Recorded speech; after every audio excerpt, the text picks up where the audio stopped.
Sasa namna ya kugonga vifungo vya chawa vikubwa. Hivi ndio vifungo vya chawa, vinakuwa vina pea 4. Kila pea moja ipo na mwenzake. Kuna wa juu na wa chini, kama ilivyo vifungo vya chawa vingine. Kila kimoja kina mwenzie. Lakini pia kila pea 2 hapo zinakuwa na dai zake. Hiyo hapo ni dai ya kugonga pea hii ya juu, ile yenye urembo. Kile kinakaa chini na hichi kingine kinakaa kwa juu. Ule mgongo unatangulia kwa ndani. Kisha weka hapo, utatoboa nguo yako. Ukishatoboa nguo yako, aidha kwa chuma, kwa msumari au kama ni kwa mkasi, lakini kitobo inatakiwa kiwe ni kitobo kidogo tu. Kisha utavesha hapo, utagonga. Kisha kile kifungo kitanasiana hapo kama ambavyo tunaona.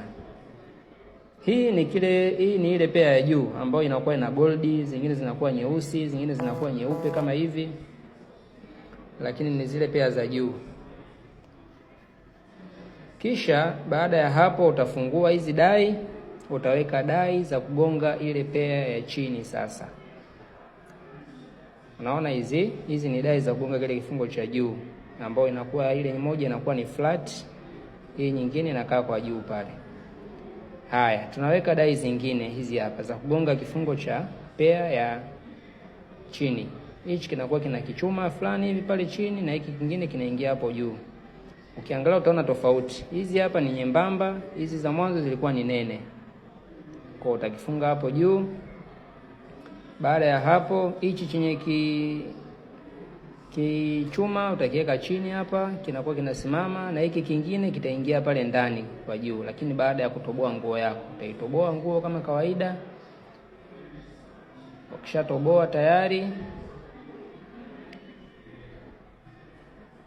utachukua kile kifungo, utakiingiza hapa juu, kitaanza kutangulia ule mgongo, kisha utaichomeka ile nguo pale ulipotoboa. Kisha baada hapo utagonga.